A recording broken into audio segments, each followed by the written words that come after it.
La radio como la conoces, déjala de lado. Lo que viene ahora es otra cosa. Alberto Peralta se propuso cambiar tu experiencia como oyente, fusionando elementos que otros conductores han desechado. Tal vez con razón. De todos modos, esta idea ya lleva muchos años con increíble éxito. Se llama Jarro Café y usted, amable oyente, es un cómplice necesario.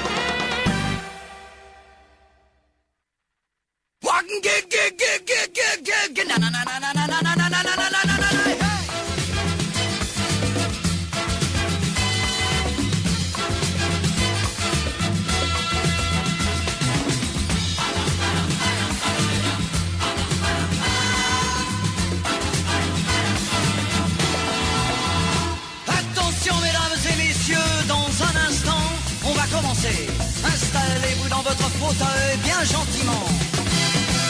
5, 4, 3, 2, 1, 0, partez. Tous les projecteurs vont s'allumer et tous les acteurs vont s'animer en même temps.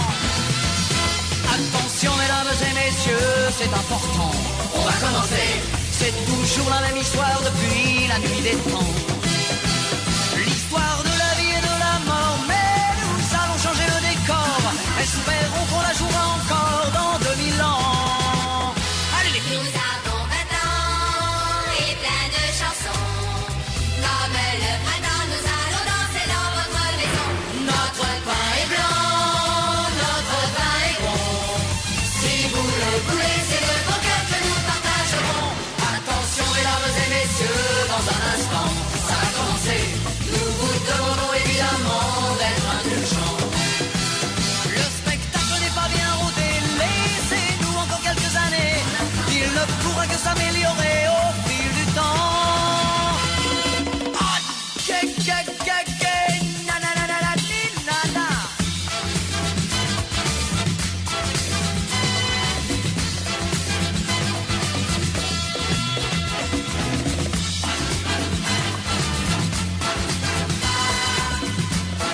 Jarro Café a 1000 es presentado por Universidad del Norte, calidad, ciencia y cultura. Carreteras y algo más.com.py, toda la información sobre estructuras en un solo sitio web. Granusa, excelencia en nutrición. Salev, depósito de materiales de construcción. Coca-Cola, retornable. Menos plástico para el mundo, más ahorro para vos. Coca-Cola, magia de verdad. Muy bien, muy buenas tardes. ¿Cómo están ustedes? Bienvenidos a esta edición última de la semana de Jarro Café. Por ser viernes, vamos a regalar un libro. Y es un libro que mucha gente quiere leer porque es un libro de una aparición más o menos reciente y le sirve a todo el mundo. Se llama El economista callejero y es de Axel Kaiser. Este libro lo que trata es de dar consejos de economía a cualquier persona de la calle que pueda utilizar esos consejos en su vida diaria para mejorar su economía y para entender también, de paso, cómo son los movimientos económicos, sociales y políticos en el mundo. Un libro extremadamente ameno y extremadamente útil. Así que la gente que quiera el ejemplar que tengo para ellos de El economista callejero, tienen que enviar un mensaje al 0994-674-000 y ahí tienen que decir quiero libro de Axel Kaiser, el economista callejero, o quiero libro, o libro, yo ya voy a entender, y ahí ponen su terminación de cédula y sus nombres para que puedan participar de esto, que es un regalo de viernes. Vamos a regalar el libro cuando falten pocos minutos para las 19:30, porque saben ustedes que ahora nos vamos de 18 a 19:30. ¿Por qué? Me dijo alguien. Y le expliqué, para evitar la fatiga. Lo cual no está mal, ¿verdad? Evitar la fatiga. Muy bien. Vamos a tener una jornada futbolera. Hoy 2 partidos hay hoy seguramente, ¿verdad? Guaraní va a jugar en un rato, creo que contra no sé quién. Y después va contra General Caballero, parece que juega Guaraní. Y después van a jugar otros equipos que no sé quiénes son. Vamos a averiguar. Acá tengo la página para averiguar. Y dice, hoy es viernes. Viernes juegan Guaraní y General Caballero, ahí acerté. Y después juegan Ameliano versus Sportivo Loqueño. General Caballero es local, así que el partido se va a jugar en el estadio General Caballero, en el interior del país, en el departamento de Caguazú. Todavía queda de Alto Paraná, ya Juan León Mallorquín. Ahí está. Pero nosotros tenemos pendiente seguir contando la historia del ajedrez, que ya tuvimos 2 capítulos y que pretendo terminar hoy. Esa por lo menos es la intención. Ayer contamos hasta el momento en que en Europa, en la Edad Media, con la popularización del ajedrez, en una Europa en ebullición, en cambio, algo que contraría a lo que la mayoría cree, que la Edad Media fue una etapa de quietud, y no fue así. La humanidad siguió avanzando, siguió progresando en las ciencias, en las artes y en los juegos. Así que esos cambios en diversos estamentos de la sociedad europea del medioevo también se reflejaron en el ajedrez. Les conté que el consejero, que era una pieza bastante inútil que se podía mover a cualquier lado, pero solamente una casilla, se convirtió en la pieza más dominante del ajedrez. Se convirtió en la reina, o la dama, si querés, que es la más poderosa, que es capaz de desplazarse en cualquier dirección y todas las casillas que se le ocurra. También contamos que los movimientos del alfil, el antiguo elefante que en Europa se convirtió en obispo, se siguió desplazando en diagonal, pero sin límite de casillas. Y también los peones podían avanzar 2 casillas en su primer movimiento. Eso ya fue a partir del siglo XV, y entonces las partidas ganaron en velocidad. Si vos crees que actualmente el ajedrez es demasiado lento, que dura demasiado tiempo, imagínate lo que era antes de estos cambios que llegaron y que culminaron en el siglo XV. Tardaba días una partida de ajedrez, y con estos cambios las partidas fueron acortándose, pero no demasiado, ¿verdad? O sea, se acortaron muchísimo en relación a lo que era antes, pero tampoco es que es una partida de ping-pong. Es bastante más lento que una partida de ping-pong, un encuentro ajedrecístico. El jaque mate era más sencillo de conseguir. Entonces, la velocidad y la facilidad para conseguir el jaque mate. Por ejemplo, ustedes conocen la jugada el jaque mate pastor, que es en 3 movimientos. Claro que tenés que contar con la colaboración de la inutilidad de tu rival para llegar a hacer un jaque mate pastor. Bueno, el jaque mate se hizo más fácil. La partida se hizo más veloz. Y al contrario de lo que uno pudiera pensar, eso hizo que el ajedrez se volviera más complejo y más estratégico.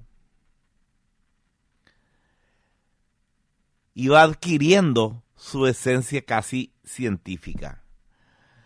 Después apareció la imprenta. Dicen los que quieren adjudicarle a Johann Gutenberg la invención de la imprenta. Y más de una vez ya expliqué que los que inventaron la imprenta fueron los chinos, más de 1000 años antes de que se le hubiera ocurrido a Gutenberg un invento realmente genial. El invento de los tipos móviles. Antes de Gutenberg, antes de los tipos móviles, para imprimir una página, la página de un libro, se tomaba un trozo de madera y ahí laboriosamente, con un cincel, con un cuchillito, con un bisturí, con un gilet, no había todavía gilet, pero supongamos que había, se iban tallando las letras y las ilustraciones, y para cada página que se iba a imprimir se tenía que tallar una madera nueva, y eso era engorroso, lento y costoso. Lo que hizo Gutenberg fue inventar una especie de tablero con varias líneas así metálicas donde se podían encastrar las letras que se habían fundido en plomo. Entonces vos tenías la posibilidad de en el mismo tablero y rápidamente armar los textos que ibas a imprimir, los imprimías y después cambiaba con los tipos móviles el texto que iba a figurar en el tablero. O sea, un cambio radical en la velocidad y la facilidad de imprimir los libros. Y por supuesto, con el avance gigantesco que hizo Gutenberg en la forma de imprimir, se imprimía todo lo que había. Empezaron a surgir los folletos, los periódicos que no eran exactamente como los actuales, empezaron a surgir los panfletos, empezó a surgir la propaganda. Y ahí también se empezaron a conocer, gracias a los impresos, las reglas de ajedrez en distintas regiones. Y los jugadores, los aficionados, los entusiastas del ajedrez trabajaron para unificar dichas reglas en toda Europa. Y todo el conocimiento teórico previo, lo que se había encontrado, que había escrito Alfonso XIII, los 103 problemas de ajedrez que están en su libro, quedaron todos esos elementos desfasados. Ya no servían porque se unificaron las letras, se unificaron las reglas del ajedrez. El ajedrez se volvió un juego mucho más táctico, más estratégico, más complejo, y se empezaron de vuelta a estudiar casi de cero cómo encarar una partida. Bueno, por cierto, hay que atribuirle a un español, Luis Ramírez de Lucena, el que se haya conseguido. Imagínate, en el siglo XV las comunicaciones no eran tan veloces como en la actualidad. Pero Luis Ramírez de Lucena, que dicen que era, y esto ya es chisme, ¿verdad?, que era un hijo ilegítimo del embajador de los Reyes Católicos, Juan Ramírez de Lucena. No sé por qué cuento esto, no tiene nada que ver con la historia de ajedrez, pero este muchacho, Luis Ramírez de Lucena, gran jugador de ajedrez, con un poder de convencimiento y una capacidad de aunar voluntades, él recorrió Europa y consiguió que se unifiquen las reglas del ajedrez. Hay que atribuirle entonces al español Luis Ramírez de Lucena la consolidación de las reglas de ajedrez tal cual las conocemos. ¿Por qué? Porque de lo contrario, de no haber esa unificación en cada zona, en cada país y tal vez en cada aldea, cada uno armaría sus propias reglas. Como pasa, por ejemplo, con el truco. Vos te sentás a jugar truco en una mesa de 6 amigos y cada uno de los amigos tiene una regla diferente, ¿verdad? Difícil resulta, engorroso resulta que finalmente todos estén de acuerdo y se apliquen determinadas reglas, ¿verdad? Bueno, en el ajedrez se solucionó eso gracias a Luis Ramírez de Lucena, ¿verdad? Luis Ramírez de Lucena, aparte de eso, escribió el tratado de ajedrez impreso al estilo de la imprenta de Gutenberg, más antiguo que se conserva. Él escribió el primer tratado para ser impreso con tipos móviles. Y es muy extraño, es muy curioso el título que le dio a su libro. Se llama Repetición de Amores y Arte de Ajedrez. Este libro se lanzó en Salamanca en el año 1497.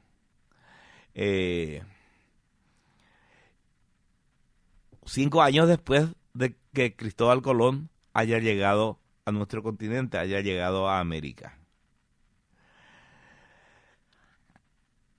Y por supuesto, entonces, fueron los españoles quienes trajeron el juego a este lado del charco. Y hay mucha leyenda también en esto, hay mucho relato, a veces fantasioso, o tal vez no, de que el primer americano,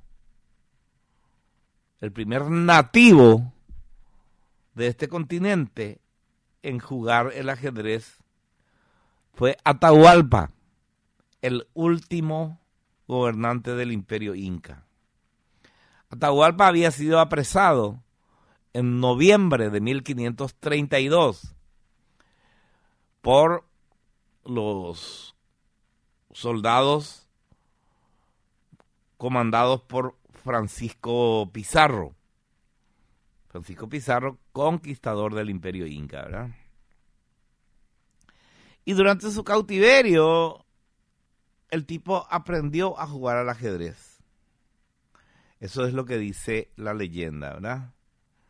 Entonces, los españoles trajeron el ajedrez a América y el primer nativo del que se dice que aprendió a jugar al ajedrez fue Atahualpa.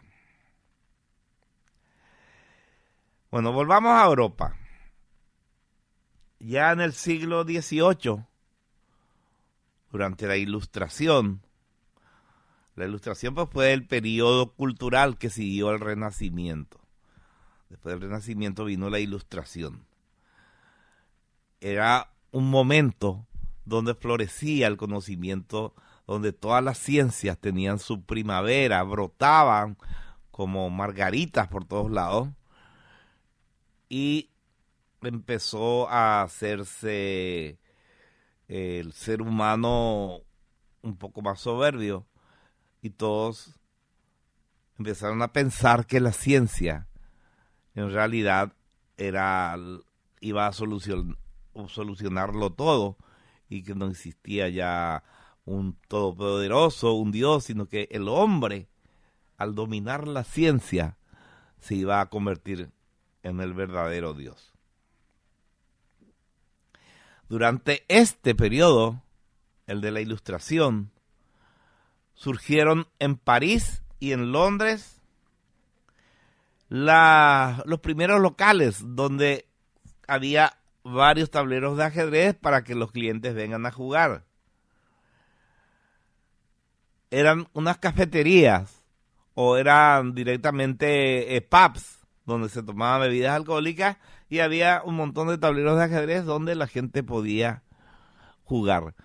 Yo supe disfrutar de un momento muy valioso de la noche azucena, en lo que era antes el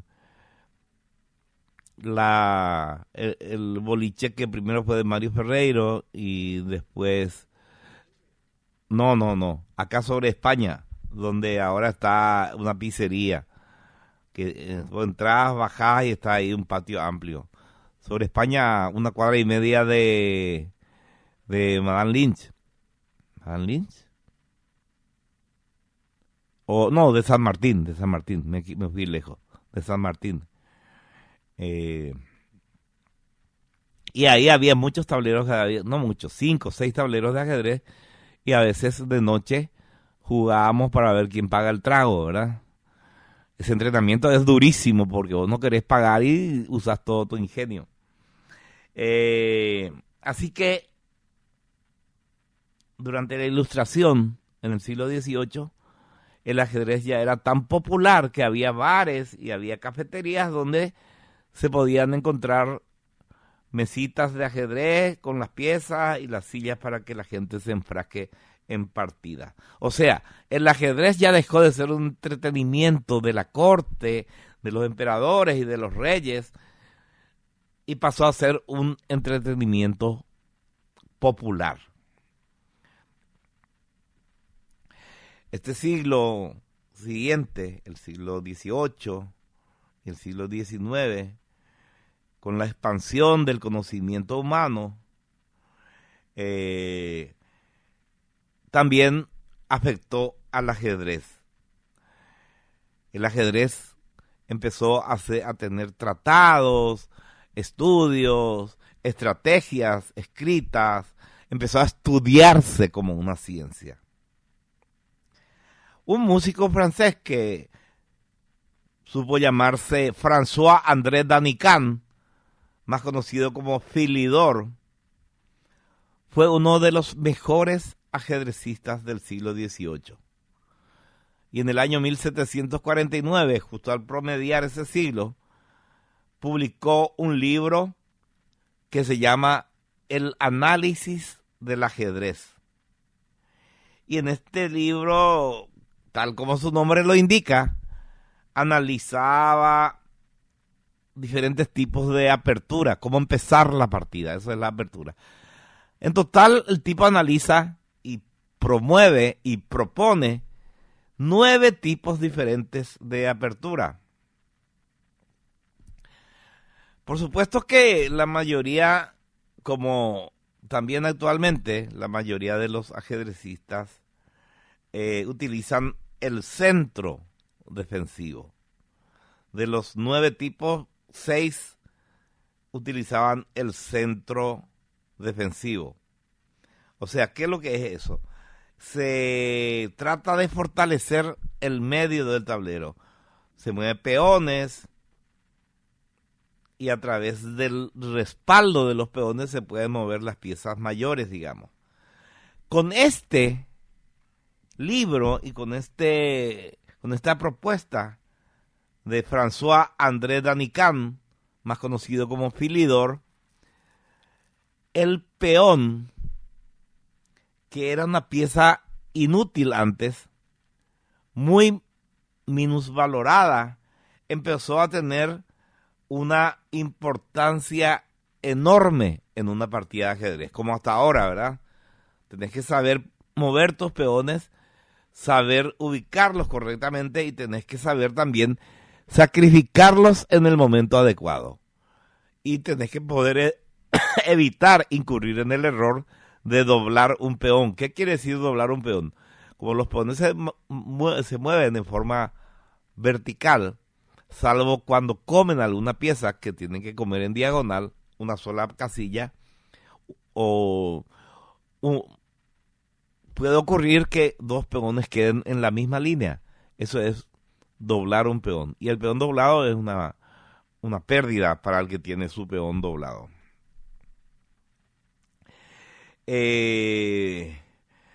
Polidor dijo que su objetivo principal era conseguir reconocimiento para sí mismo por medio de una idea que nadie concibió antes, y era cierto: el buen juego de los peones. Polidor, en sus 9 ideas de apertura, jerarquizó a los peones en el juego de ajedrez, algo que cambió totalmente de vuelta las tácticas. No el movimiento, no el valor de las piezas, sino las tácticas a ser empleadas. Los peones son el alma del ajedrez a partir de ahí. Son los peones los que determinan el ataque, los que determinan la defensa. Y ganar o perder una partida depende de la buena o mala utilización de los peones. Este libro de Polidor, en el que también se ofrecen consejos detallados sobre tácticas de mitad de partida, lo que se llama medio juego, no medio campo, sino que se supone que hay un inicio de la partida, un desarrollo de la partida y un final de la partida. En el desarrollo de la partida, muchas veces, cuando sobre todo los rivales son del mismo nivel, del mismo calibre, no se puede saber todavía quién va a ganar. Y ahí es donde el juego de la estrategia, de la táctica, cobran una dimensión enorme. En su libro Polidor también ofrece consejos detallados sobre las tácticas en ese periodo de la partida. Y también en ese periodo de la partida él propuso ideas muy innovadoras. Por ejemplo, el valor de sacrificar posiciones para engañar al enemigo. Y muchas veces inclusive sacrificar piezas para ganar mayor preeminencia en el juego. Por supuesto que este libro se convirtió en el manual táctico más importante durante por lo menos el siguiente siglo.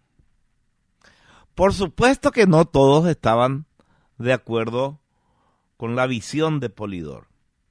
Los jugadores, sobre todo los jugadores de la escuela italiana, preferían un juego más agresivo. Preferían desarrollar rápidamente las piezas para lanzar ataques lo antes posible. Y esta escuela, la escuela italiana, tuvo gran importancia, ya que fue la base para el estilo de juego de lo que se llamó la época romántica del ajedrez.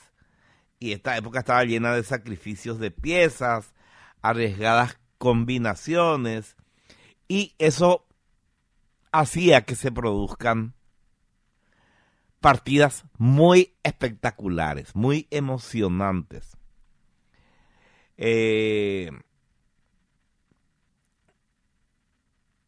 Un juego de ese estilo, del estilo romántico, muy recordado hasta ahora, fue el juego que se bautizó como la partida inmortal.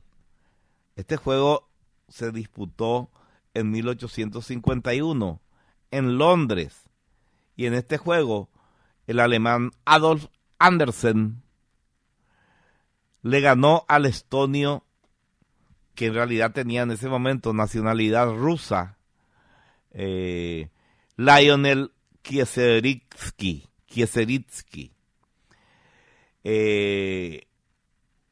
¿Y por qué esta partida es tratada como una partida inmortal? Porque Adolf Andersen no es que sacrificó una pieza, sacrificó un alfil, sacrificó las 2 torres y sacrificó la reina, y cuando ya parecía perdido, sacó de la galera un jaque mate asombroso. Lionel Kieseritzky cayó en una trampa espectacular, osada, que podía haber sido desbaratada con algún movimiento a lo largo del desarrollo, pero estaba tan bien pensado y era tan inusual lo que se estaba viviendo en esa partida que el rival cayó redondo en la trampa que le tendió Andersen. Pero, por supuesto, estoy hablando del año 1851, pero por supuesto que hubo también otras partidas absolutamente memorables y que quedaron en la memoria, sobre todo de los que aman el ajedrez, ¿verdad? Casi un siglo antes de esta partida que les comenté, hubo un ingenio mecánico capaz de jugar al ajedrez como un verdadero maestro. Era un autómata que se llevaba a las cortes para mostrarle al rey, y el autómata se llamaba el turco porque por algo a la cara humana y metálica que le puso el creador de este ingenio le agregaron una fez, que es un gorro turco, ¿verdad? Wolfgang von Keppelen fue el que inventó esto en el año 1770. Y el turco fue una sensación. Imagínense, no había Netflix, no había televisión, no había transmisión de fútbol, no había Spotify. Había muchas cosas capaces de llamar la atención y la gente aprovechaba cualquier elemento distractivo, y que haya un robot, un ingenio mecánico capaz de jugar al ajedrez y de jugar súper bien al punto de ganarle a muchos de los grandes maestros de Europa, llamó la atención inmediatamente. Estamos hablando del año 1770, ¿verdad? El turco le enfrentó inclusive a Philidor. Philidor fue uno de los pocos que consiguieron derrotarle a la máquina. Después de varias horas, y le dijo a la gente: esta fue la partida más agotadora de mi vida. El turco, el robot que jugaba al ajedrez, derrotó también a personalidades célebres, que en realidad no eran grandes jugadores de ajedrez, pero eran célebres. Por ejemplo, Benjamin Franklin o el propio Napoleón Bonaparte.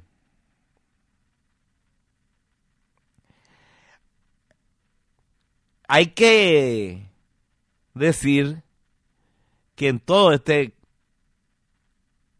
prodigio del robot ajedrecista había una trampa. El robot en realidad era una especie de escritorio con el tipo, con el busto humano sentado a un lado, el tablero enfrente, y del otro lado se ponía una silla para el contrincante. Entonces el contrincante movía y el brazo robótico tomaba una pieza y movía. Era extraordinario. Pero tenía una trampa.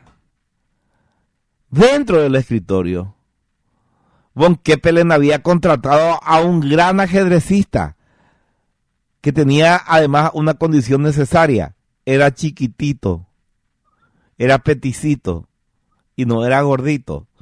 Entonces von Keppelen le metía ahí al ajedrecista, que aprendió a manejar las poleas y las ruedas que podían movilizar el brazo robótico para hacer su jugada. Pero esta es una historia sensacional que les voy a contar otro día. Ahora les spoileo ya esto. El robot ajedrecista tenía una trampa. Bueno. A principios del siglo XIX empezaron a proliferar los clubes ya de ajedrez. Primero empezaron los bares y cafeterías donde se podía jugar ajedrez. Pero a principios del siglo XIX ya empezaron a crearse los primeros clubes de ajedrez. Por supuesto, en Londres, en Praga, en Viena y en París, que eran las capitales culturales de Europa. España, que había tenido figuras fulgurantes y que fue la puerta de entrada del ajedrez a Europa gracias a los musulmanes que conquistaron la península ibérica, se quedó bastante atrás. Surgían así genios, pocos hay que decirlo, pero la gente al español le parecía muy complejo, muy bruto el ajedrez. No proliferó como en las demás ciudades que les estoy diciendo. Vamos a ver quién llama, oyente, buenas tardes. Buenas tardes, maestro. ¿Cómo te va, Arqui? Te habla bien.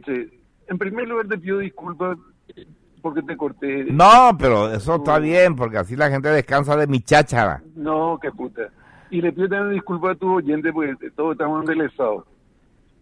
Ocurre que hace unos días escuché que le entrevistaste a Oscar, el de Antelco. Sí, exacto. Muy centrado el tipo, todo el pelo. Ahora, hay una sola cuestión que vos te habrás fijado. Es un tipo sagaz. Sí. Un montón de cables de Copaco, Antelco, sí, todos mal cortados, bajo el supuesto teórico que es gente que entra a robar. Sí, hay una epidemia de ladrones de cable. Hace unos días murió un muchacho. Uno solo. Qué lástima. Murió porque se electrocutó, subió. Me parece muy bien. ¿Hoy también? No sabía esto. Bien, Hoy también digo. otro. ¿En dónde? No, me parece muy bien, digo. Sí. No, vos sabés que también en Argentina, ayer, antes de ayer, murió un muchacho y es muy simpático porque discúlpame que te saque un poco del tema.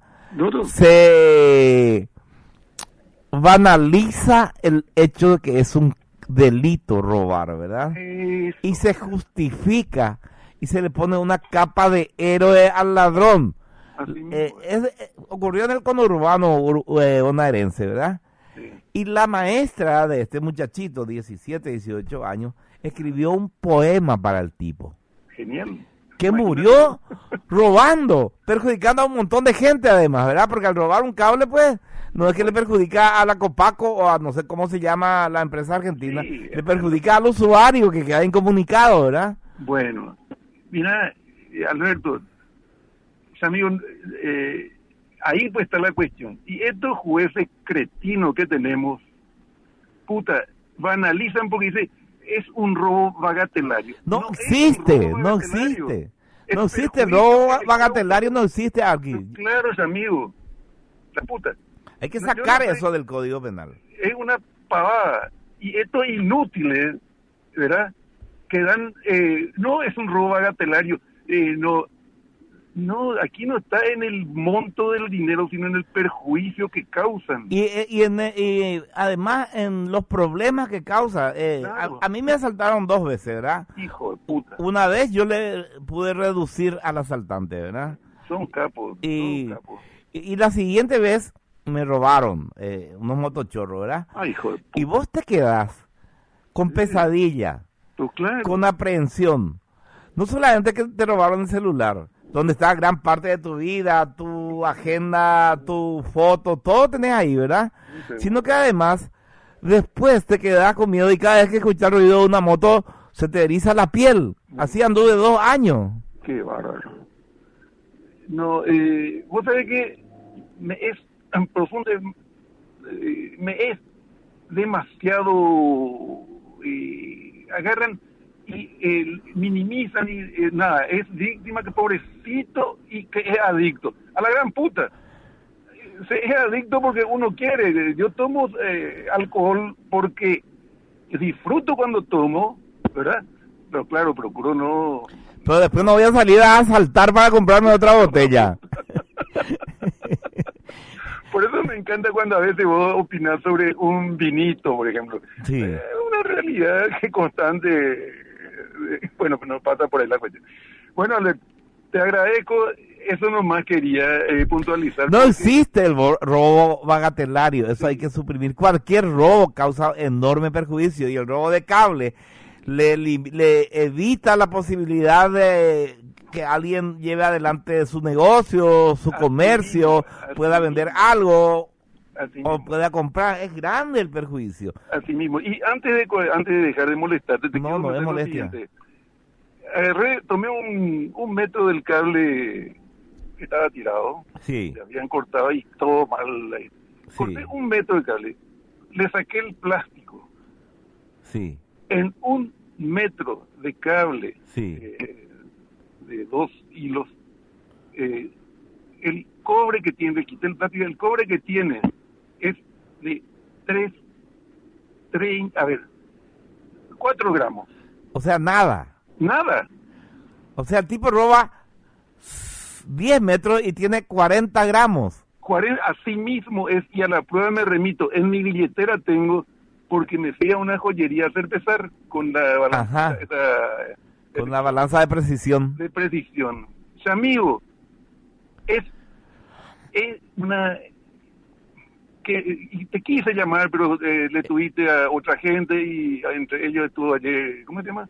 Estar... senador, Ah. el senador y todo, muy interesante y no quise. Y después la vez pasada rajaste, cuando te llamé ya me dijeron, no, dio señales que levantó vuelo. A veces cometo esas fechorías. No, pero fíjate qué importante es todo, Alberto. Hasta tus grabaciones, cuando estabas de tus legítimas vacaciones, ya eso, eran puta, todo te escuchaba. Bueno, pues te quiero contar algo. Ahora tenemos un canal de YouTube que se llama Jarro Café. Ay, hijo de puta, Y yo qué bueno. cada día subo a ese canal el programa completo de ese día. Y queda ahí, ¿verdad? Mira vos. O sea, en este momento, para darte una idea, te voy a decir cuánto, empezamos hace poco, cuántas gracias también a Elvio Franco que me ayuda en esto, y yo le paso la grabación y él mete en YouTube y en Spotify. Vos ponés Jarro Café en YouTube y aparece, está mi foto y 1000 atrás, ¿verdad? Entras ahí y te voy a decir cuántos videos ya hay ahora. Hay 1, 2, 3, 4, 5, 6, 7, 8, 9, 12, 15, 18. 19 programas ya tengo. Hijo de puta. Genial está. Sí, sí, sí. Y otra cosa, cuando está, ¿cómo es que se llama? Colazo. Sí. Aparte le quiero, cuando era mitad y yo le conocí, era compañero de un sobrino mío. Ajá. Es un tipo capísimo.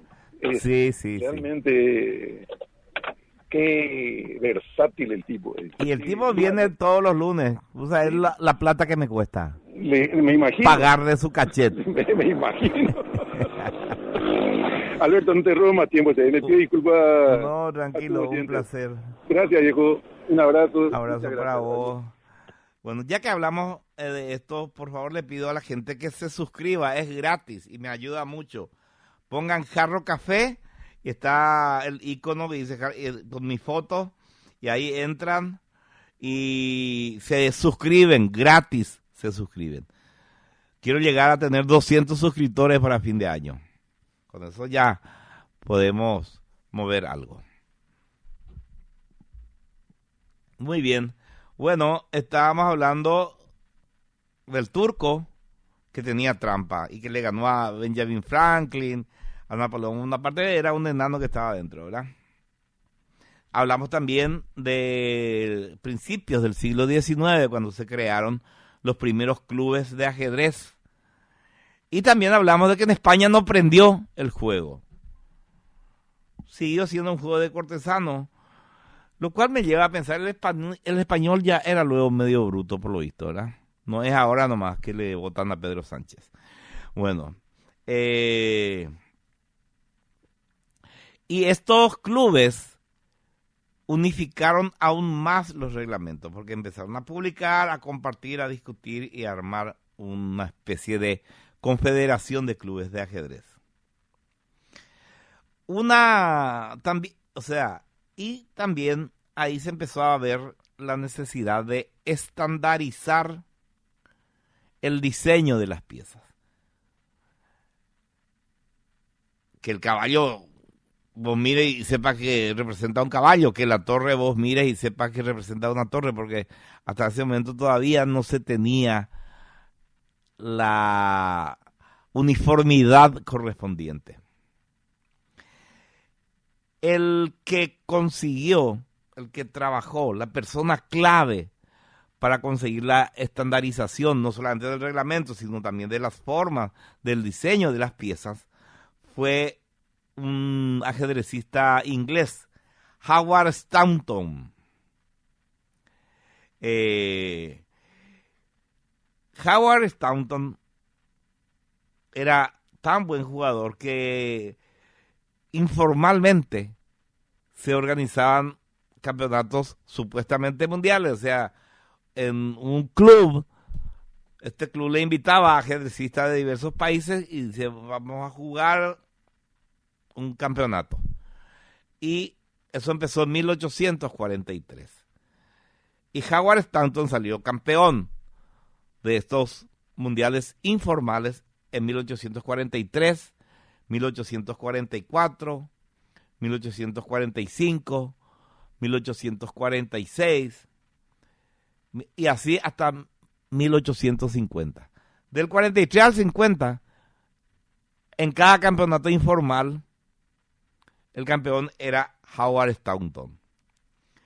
En 1851 se organizó en Londres el primer campeonato internacional de ajedrez de la historia.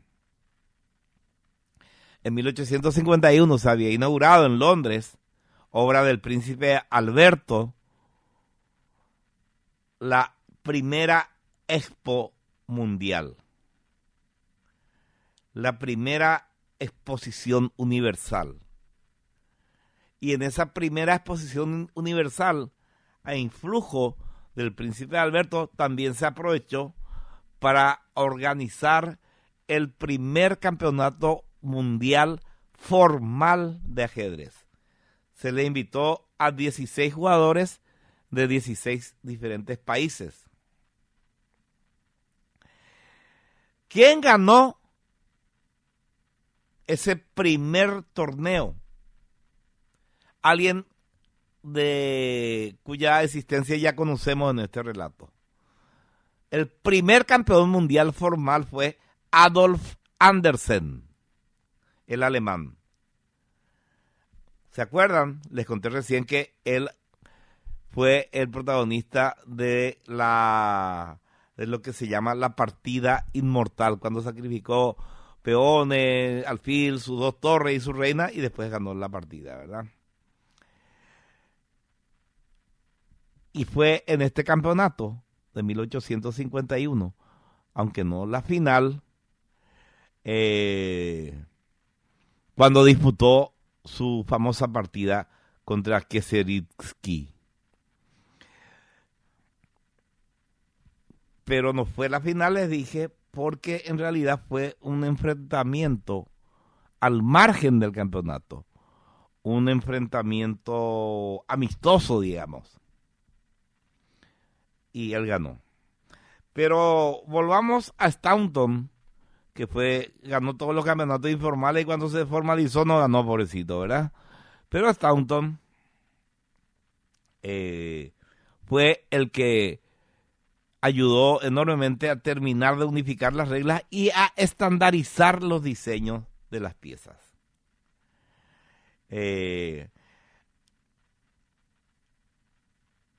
A tal punto es importante que hay un estilo de diseño de piezas en el ajedrez que se llama piezas Staunton. Si ustedes buscan en Google Staunton, piezas Staunton, van a ver cómo son estas piezas. Staunton se escribe S-T-A-U-N-T-O-N, ¿verdad? En realidad, estas piezas no fueron diseñadas por él, no fue un diseñador, ¿verdad?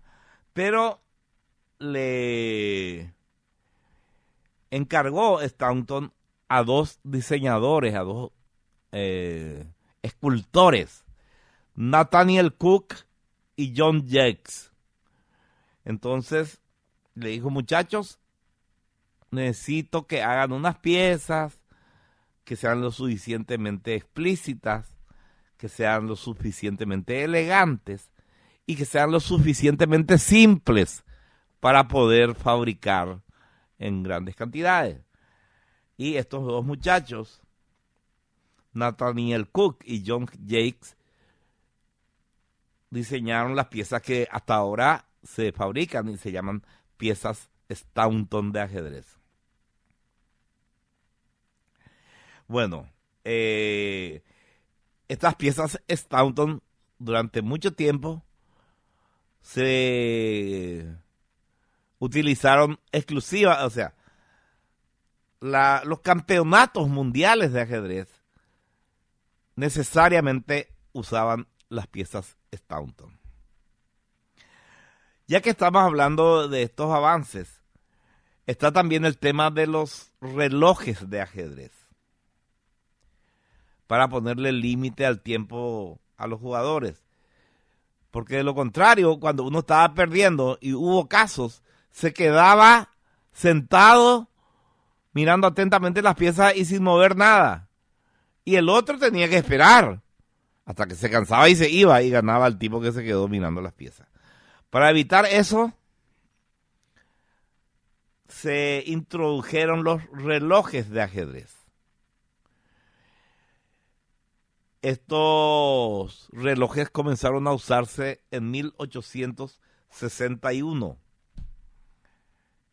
Para que vean lo vertiginoso que es. En 1851 se organiza el primer campeonato mundial formal de ajedrez y en 1861 se introduce en los campeonatos oficiales el uso del reloj. Eso fue, cómo no, en Inglaterra, en un campeonato que se jugó en la ciudad de Bristol, famosa por su almanaque.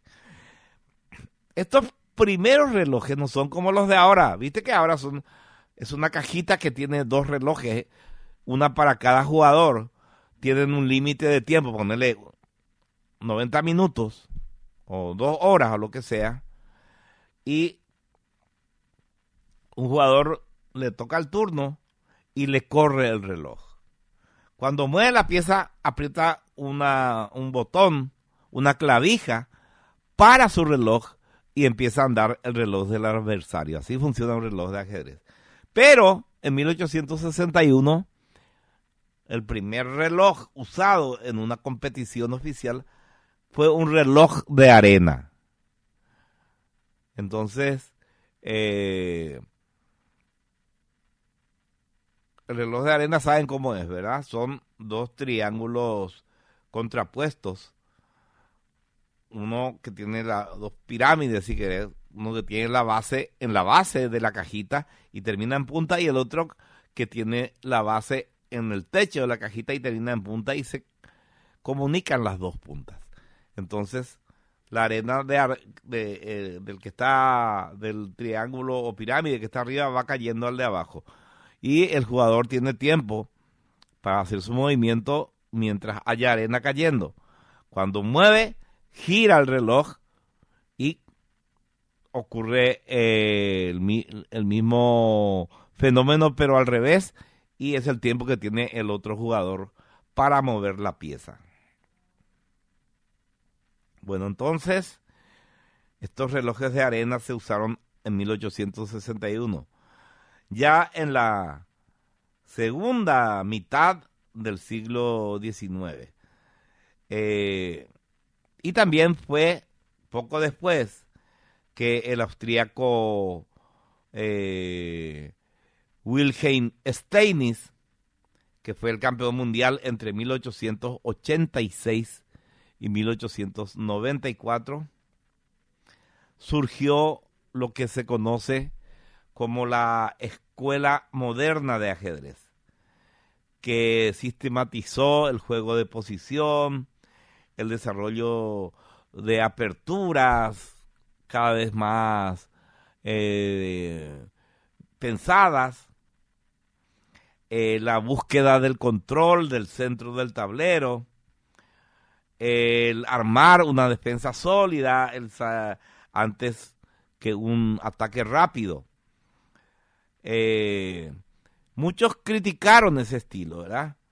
Decían, es un estilo aburrido, lento, pero los maestros que seguían esta escuela, llamada la Escuela Moderna, le ganaban con mucha facilidad a los que se aferraban todavía al juego romántico, que era de ataque, de desarrollo rápido. Entramos al siglo XX. En 1924 se creó la Federación Internacional de Ajedrez, en la misma época en que la Unión Soviética empezaba a incentivar la enseñanza del ajedrez de manera masiva entre sus ciudadanos. ¿Por qué los líderes comunistas decretaron que el ajedrez era una asignatura obligatoria en las escuelas? Porque decían que era un entrenamiento para la guerra en tiempos de paz. Decía que los niños, al jugar al ajedrez, iban desarrollando su belicosidad, sus ganas de ganar y su manera de defenderse. Una teoría bastante extraña, ¿verdad? Y cuando se descubría en alguna escuela que había un niño especialmente dotado para el ajedrez, se lo apartaba de su familia y de su escuela y se lo llevaba a centros de adiestramiento especiales a estos niños, donde se les sometía a un riguroso entrenamiento, no solo psicológico, sino también físico. Y también tenían que estudiar y aprenderse de memoria partidas famosas, y después tenían que, en una clase, decidir o explicar cuáles serían las mejores tácticas para ganar en esas partidas, ¿verdad? Bueno, lo cierto es que en ese año, 1924, en que se creó la Federación Internacional de Ajedrez, dos maestros, Peter Romanowski e Ilya Rubinovich, jugaron una partida de ajedrez diferente, una partida de ajedrez particular, con un tablero enorme que ocupaba prácticamente la mitad de la plaza del Palacio de Leningrado. En ese enorme tablero se colocaron seres humanos representando a las distintas piezas, y a los caballos les representaban caballos reales, caballos de verdad en el tablero, ¿verdad? El primer ajedrez viviente, después se replicó en varios países. Es una pavada, ¿verdad? Nadie entiende lo que pasa, porque no hay perspectiva. Tienen que subirte a un helicóptero para ver el tablero gigante. Bueno, aún así, llamó mucho la atención en ese momento. Hablamos de 1824. Después de acabada la Segunda Guerra Mundial y durante el resto del siglo XX, los ajedrecistas soviéticos, ya no soviéticos, sino simplemente rusos, desde los años 90, dominaron los campeonatos mundiales. Hubo una única interrupción en esa hegemonía soviético-rusa. En 1972, cuando el estadounidense Bobby Fischer ganó el título mundial al derrotarle a Boris Spassky. Pero en el siguiente campeonato, Fischer se negó a defender su título porque no llegó a un acuerdo con la Federación Internacional sobre las condiciones de juego. Y entonces, como abandonó, el campeón nombrado fue Anatoly Karpov. A Karpov le ganó Garry Kasparov. En el plano de las mujeres, hay que mencionar a la húngara Judith Polgar, que se retiró no hace mucho, hace 10 años, en el 2014, del ajedrez competitivo. Y está considerada, la señora Polgar, Judith Polgar, la mejor jugadora femenina de ajedrez de la historia. En el 2002, por ejemplo, le consiguió ganar a Garry Kasparov una partida de ajedrez en un torneo oficial, no en un amistoso. A lo largo de su vida, esta mujer húngara, Judith Polgar, consiguió derrotar a 11 campeones mundiales masculinos, incluido Anatoly Karpov, al indio Viswanathan Anand, al ruso Boris Spassky, al noruego Magnus Carlsen, que es el actual número 1 del ajedrez. A Carlsen le derrotó hace pocos años, hace 2 años, en el verano del 2022, pero fue en una partida informal de 3 minutos, que se llama, acá le decimos nosotros ajedrez ping-pong.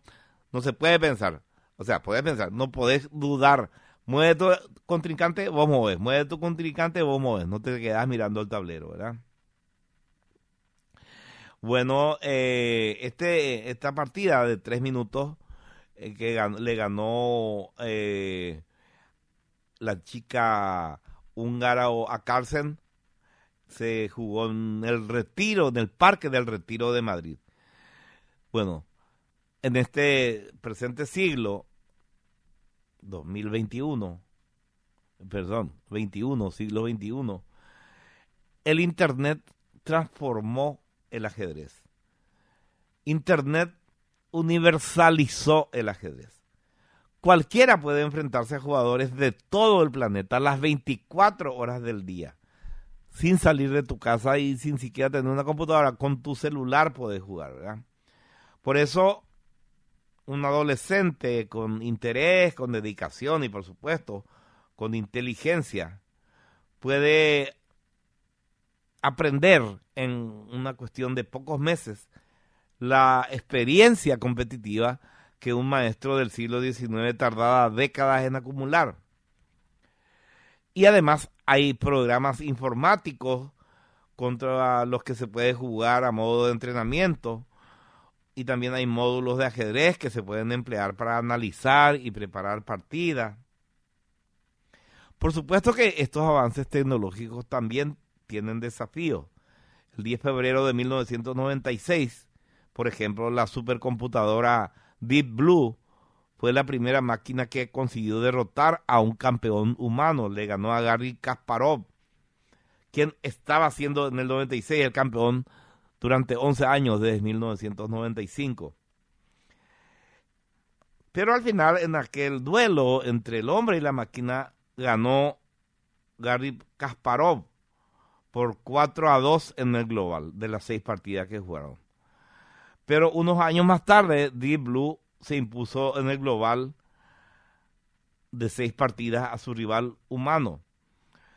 Bueno, actualmente hay muchos buenos jugadores, cada vez hay mejores jugadores y en mayor cantidad. Y la pelea entre la máquina y el hombre sigue siendo una pelea muy reñida. Un año gana uno, al otro año gana otro, así que no podemos decir, por lo menos en el ajedrez, que la máquina vence al hombre. A lo mejor si empiezan a usar inteligencia artificial u otros artilugios modernos, pueda cambiar la situación. Pero hasta el momento, todavía, al menos en el ajedrez, la máquina no le ganó al hombre. Muy bien, esa es la historia que quería contarles de este juego tan apasionante. Vamos a la pausa, pero antes...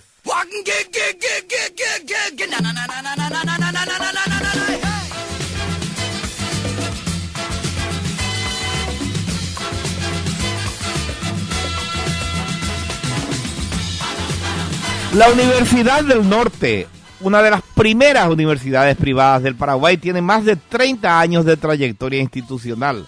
Cuenta con 36 edificios y 9 sedes en todo el país.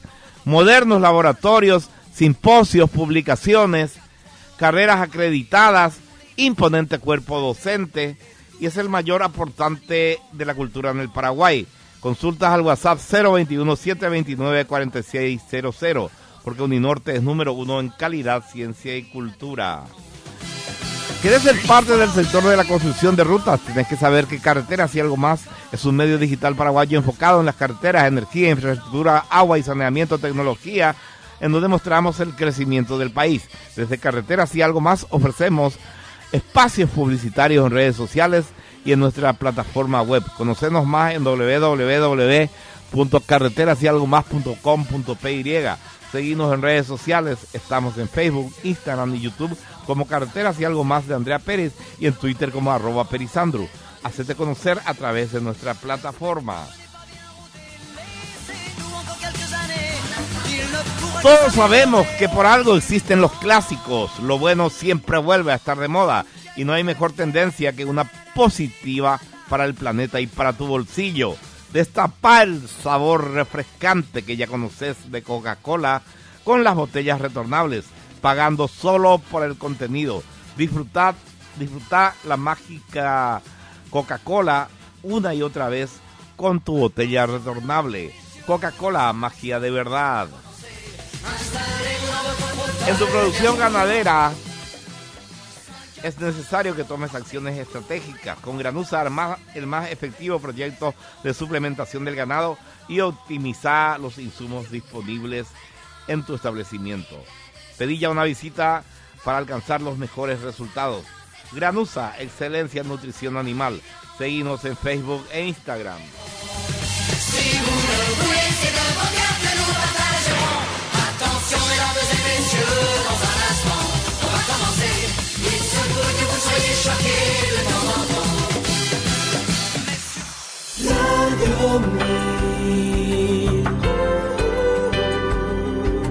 Mi AM es tu Radio Mi.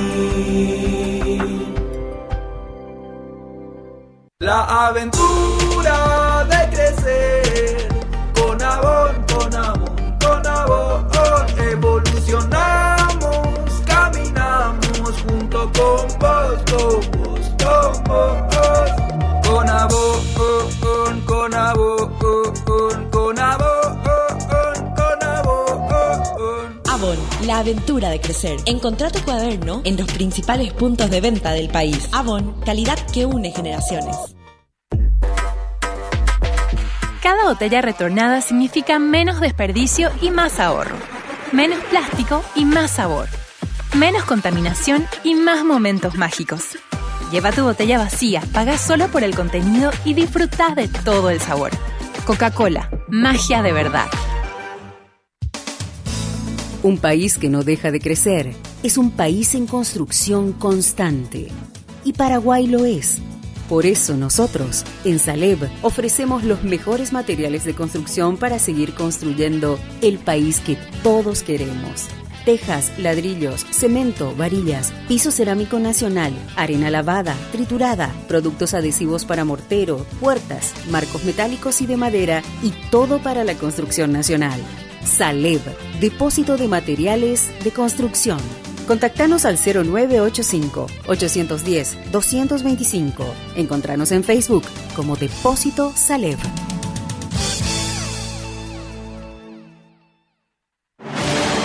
Uninorte te espera en sus más de 36 edificios, sus modernos laboratorios, sus simposios y publicaciones, sus carreras acreditadas, su imponente cuerpo docente, incluidos 12 conferenciantes laureados con el Premio Nobel y la máxima inversión cultural en la historia del Paraguay, para sumarte a nuestros 40.000 egresados preparados para triunfar. Inscripciones abiertas. Llamanos o escribinos al 021-729-4600. Uninorte, número 1 en calidad, ciencia y cultura. La producción nacional necesita aliados para seguir creciendo. Por esa razón, en Granusa impulsamos el desarrollo productivo del país gracias a la innovación en nutrición animal. Nuestra misión principal es ayudarte a lograr tus objetivos en cada etapa y ciclo productivo. Somos tus aliados estratégicos en nutrición para la ganadería paraguaya. Granusa, excelencia en nutrición. Tecnoempar S.A., único representante en Paraguay de productos EM1, tecnología de microorganismos eficaces, fórmula con licencia japonesa, agricultura regenerativa para la mejor productividad en cultivos, ganadería regenerativa a través del uso de los microorganismos eficaces EM1. Seguinos en Instagram, @EMParaguay, Facebook Empar. Visítanos en www.empy.com.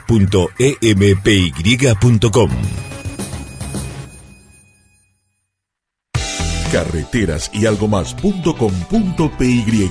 Creciendo juntos. Toda la información sobre infraestructura en general y de carreteras de Paraguay y del mundo en un solo lugar. Carreteras y algo más, de Andrea Peris. Visítanos en www.carreterasyalgomás.com.py y Twitter @perisandru. #Carreteras y algo más. Instagram @carreteras y algo más. Seguimos escuchando Jarro Café a 1000.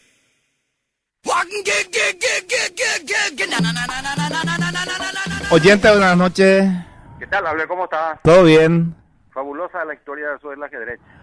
Qué suerte que te gustó. A la puta, cómo no me gusta. ¿Vos sabés la anécdota que le dijo un rey a otro?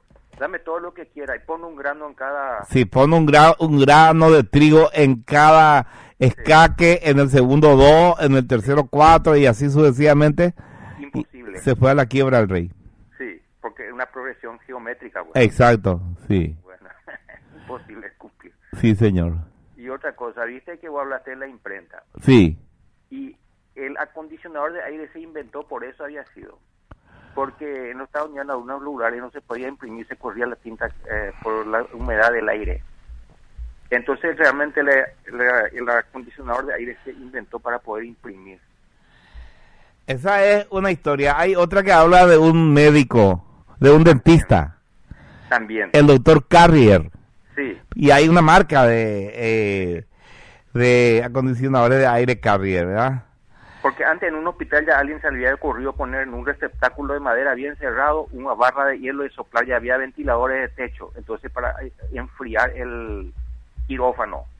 Sí, yo me acuerdo un ex compañero del diario hoy que éramos tan pobres que compró una heladera y no tenía aire acondicionado, entonces para enfriar su cuarto dejaba abierta la puerta de la heladera. Y claro, y está bien.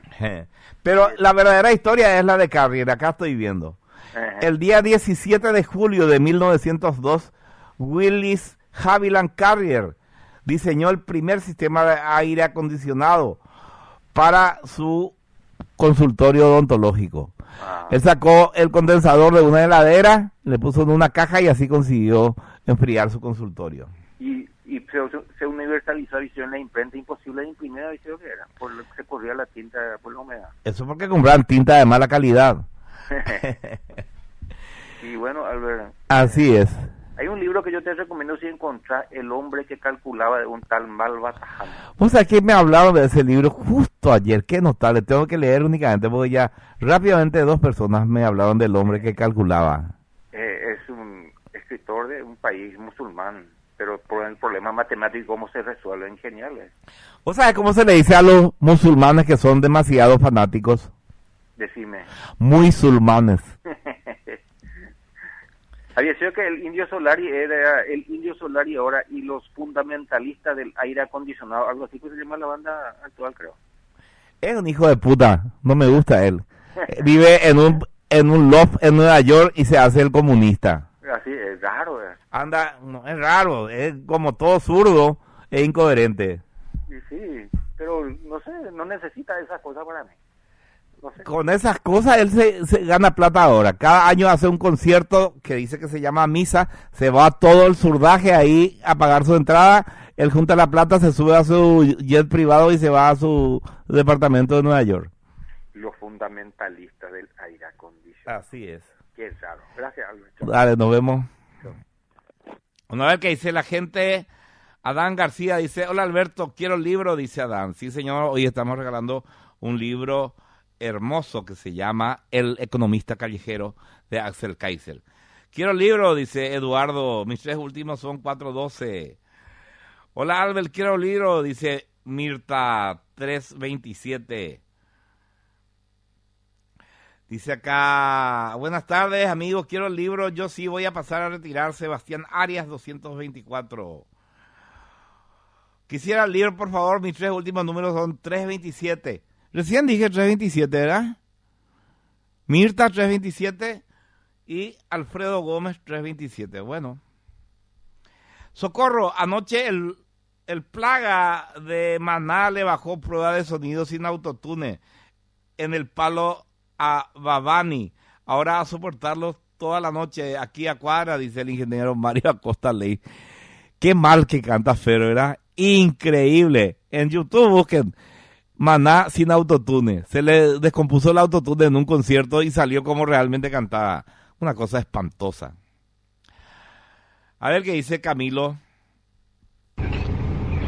Alberto, quería decir algo con respecto a lo que estaba diciendo este señor con el tema del peso del cobre por metro. Eso es relativo de acuerdo a la sección del cable, el grosor.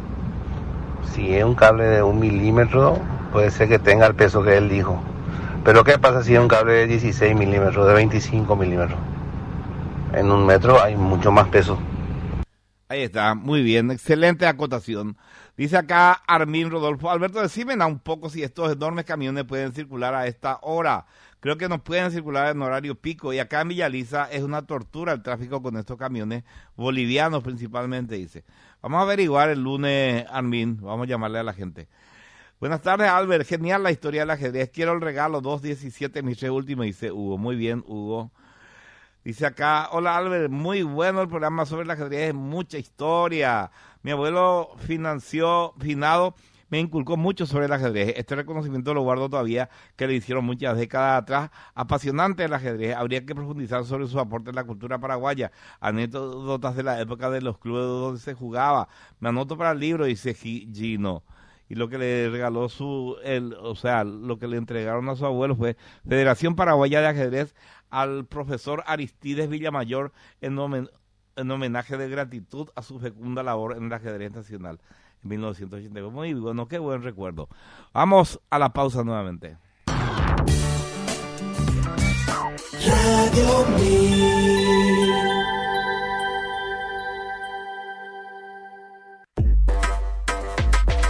Cada botella retornada significa menos desperdicio y más ahorro. Menos plástico y más sabor. Menos contaminación y más momentos mágicos. Lleva tu botella vacía, paga solo por el contenido y disfruta de todo el sabor. Coca-Cola, magia de verdad. Baker Tilly, situada entre las 10 mayores firmas de contaduría en el mundo, con presencia en más de 145 países, el apoyo de 41.000 colaboradores, con socios con más de 20 años de experiencia de ejercicio profesional, una amplia preparación en materia de servicios de contabilidad en general, liquidación de impuestos, payroll, auditoría y consultoría. Consulte sobre nuestros servicios al 021-615-988, info@bakertilly.com.py. Encontrarnos en las redes sociales como Baker Tilly, Paraguay. Oye tú, ya probaste la mortadela, el pan de ajo y las hamburguesas, parrillera y tipo casera. Y ni hablar del más rico chorizo de Viena, el pancho light por si estás de dieta, la sopa y el chipaguazú. Alimentos Guaraní, para toda ocasión. Alimentos Guaraní, disfruta de su sabor, que no falte en tu mesa. El idioma del sabor.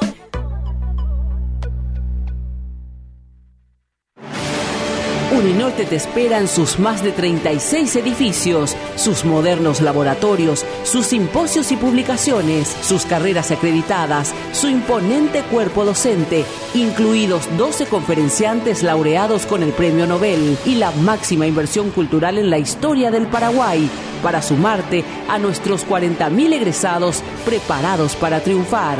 Inscripciones abiertas. Llamanos o escribinos al 021-729-4600. Uninorte, número 1 en calidad, ciencia y cultura. Vacunar es cuidar la salud de los animales, es valorar tus esfuerzos y asegurar el progreso de la pecuaria nacional. Senaxa te recuerda que el primer periodo de vacunación 2024 en todo el territorio nacional inicia el 19 de febrero y finaliza el 22 de marzo. El registro se extiende hasta el 5 de abril de 2024. La vacunación contra la fiebre aftosa es para Hacienda General, bovinos y bubalinos. Mumbare Sairá, Jaeo Paiteren Viapó. Gobierno del Paraguay. Carreteras y algo más.com.py. Creciendo juntos. Toda la información sobre infraestructura en general y de carreteras de Paraguay y del mundo en un solo lugar. Carreteras y algo más, de Andrea Peris. Visítanos en www.carreterasyalgomás.com.py y Twitter @perisandru, hashtag carreteras y algo más, Instagram @carreteras y algo más. Seguimos escuchando Jarro Café a 1000. Solamente para regalar el libro. Decime basta. Quiero el libro, Mirta 327. Mirta 327. Ganaste el libro, Mirta. El lunes recién puede venir a buscar porque no traje ahora. El lunes desde las 8 de la mañana va a estar acá el libro para vos, Mirta. Nos vamos, un placer, buen fin de semana, nos vemos el lunes a las 8 de la mañana. El que nos esté escuchando la radio a esa hora ya sabe muy bien lo que es. Jarro Café a 1000 fue presentado por Universidad del Norte, calidad, ciencia y cultura, carreteras y algo más.com.py. Toda la información sobre estructuras en un solo sitio web. Granusa, excelencia en nutrición. Salef, depósito de materiales de construcción. Y Coca-Cola retornable. Menos plástico para el mundo, más ahorro para vos. Coca-Cola, magia de verdad.